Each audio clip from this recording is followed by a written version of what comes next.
Good morning, everybody. I'm Dr. Thomas Grandjean.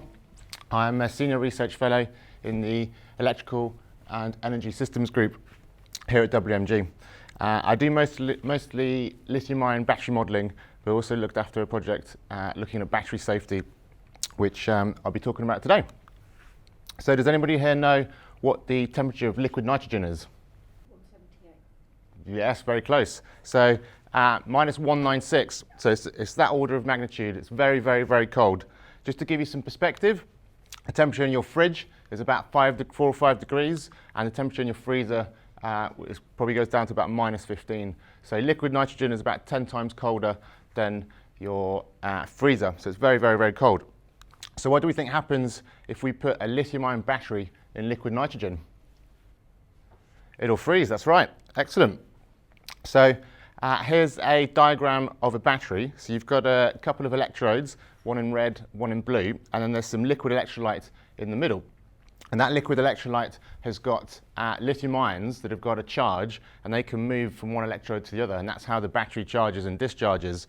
And when the electrolyte freezes, if you put the lithium-ion battery in liquid nitrogen, then those lithium ions can't move anymore, and then the battery doesn't work, so you can't have current flowing in or out of the battery.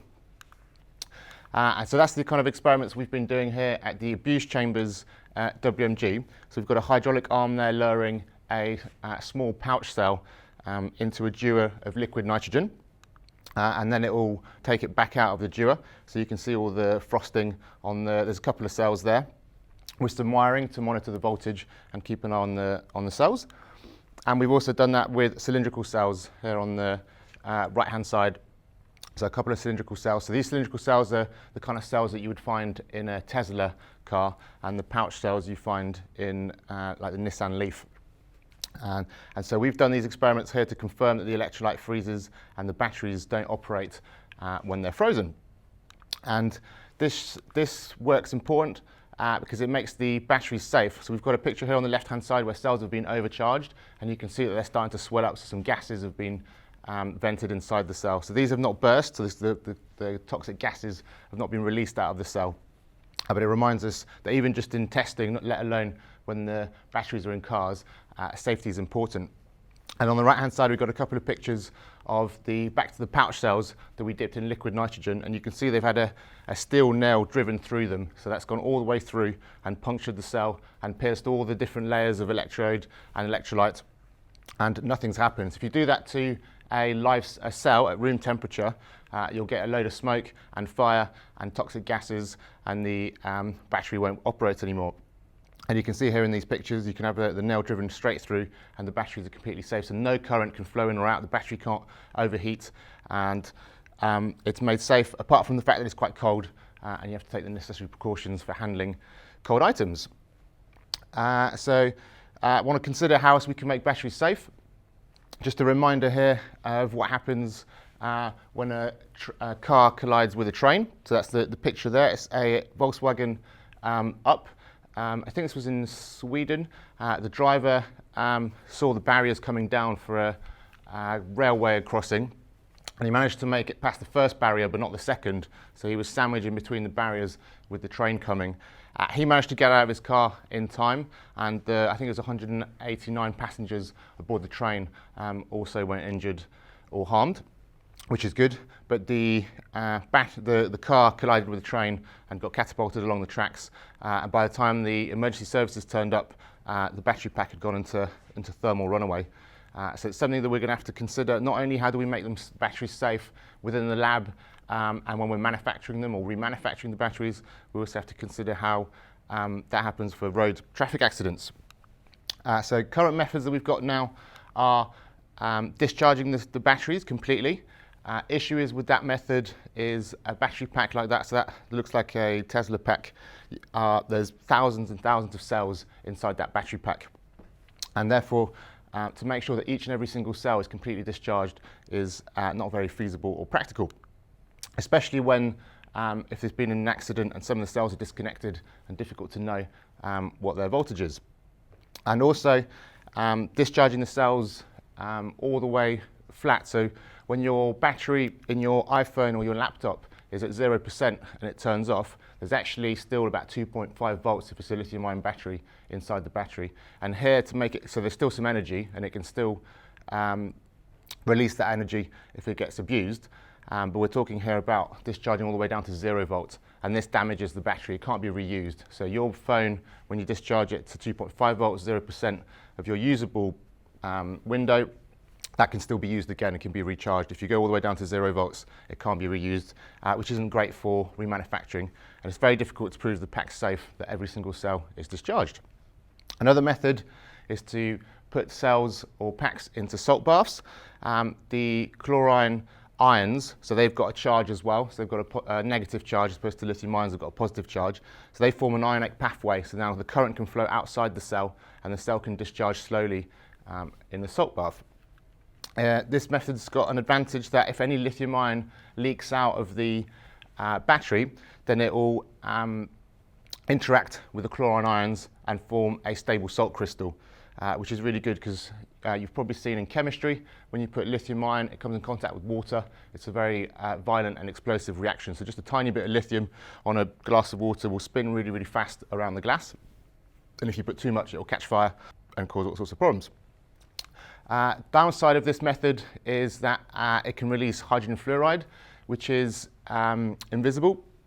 And also, when it comes into contact with water, it makes an acid, which is very toxic and corrosive. So usually if the gas comes in contact with your eyes, it makes people blind. And if you breathe too much of it in, then it will mean you will pass away, I'm afraid. Like the batteries that have been taken down to 0 volts. The other downside is the salt corrodes the terminals. So that makes it very difficult to measure the cell and to make sure it has gone down to 0 volts and it is completely flat. That doesn't guarantee the pack is safe, so you have to pierce every single cell to make sure they've all been completely discharged, which is obviously not feasible for a pack with thousands of cells in it. And the method's also destructive, and the resulting slurry that you get from the salt bath is highly corrosive as well, so it has to be diluted lots of times before it can be disposed of safely. Another method, slightly less messy this time, is these explosion-proof containers. So these containers, batteries are put inside them and tested by the UN, and so you have to send them one of your battery packs. They explode it in there, and if the box survives, then it passes, and you can transport your defective battery packs within these boxes. So these are really good. They're very safe. The problem is that the UN has to test every pack. So if you make a design change to your pack, you have to send them a new pack for them to explode into the box and test. These are really expensive. So the box and the test for a Tesla-sized pack would be about £10,000 so for the test and for the box. So it gets very expensive to move batteries in this safe way. The boxes themselves are very heavy and bulky because obviously they can withstand quite big explosions. So you can't put many on a transport container, and that makes it more expensive. A slightly more compact and neater way to do this is these Pyro Bubbles. So they're a fire suppressant. So if the pack goes into thermal runaway, these little bubbles suppress the fire and stop it spreading too fast. So this is quite safe and much more economical. So these bubbles are quite light, and it means you can encase the battery in plastic as opposed to a very thick steel bomb-proof container. This has been approved by a German Federal Institute, so you can use this to transport batteries in Germany, but it's not been approved by the UN yet, so it's not an international method as of yet. This also doesn't allow for remanufacturing, so if a pack goes into thermal runaway into this box, it suppresses the fire, but the cells still get damaged, and so you can't reuse any of the cells. So often in a pack that's been involved in an accident, there'll be thousands of cells. Some of the cells will be damaged, but there'll still be thousands of cells that could be reused, but not if they go into thermal runaway. So hopefully you know that in the future we're going to have millions of electric cars. Just in the UK there's about 30,000 cars, and the UK is committed to moving away from conventional engines, so your petrol and diesel engines, and going towards mostly electric, but potentially some fuel cells as well. So they're going to be, even if you don't have any accidents, and we've all got autonomous cars that don't crash anymore, the batteries don't last forever. So car manufacturers make their batteries for about 8 or 10 year warranty. So after 10 years, your battery pack will need replacing, and because the battery is at the end of its life, it needs to be transported carefully. And so we're going to have millions and millions of batteries to transport, so we need to find good ways to do that. Freezing them not only makes them safe, but in the experiments that we've done, it also didn't damage the cells. So you could freeze you could freeze the cells, you can then transport them, then you can thaw them out, and then the cells are actually reusable, which opens the door for remanufacturing and second life applications, which is brilliant, because once the batteries in a car are not good enough for the car, they can actually still be used for energy storage and for example, evening out the variations in the grid. So you can fill up containers and take out peak demand from the grid, for example. So there we go. I'd just like to thank the industrial sponsors that helped fund the project, and thank you all for your time and attention today.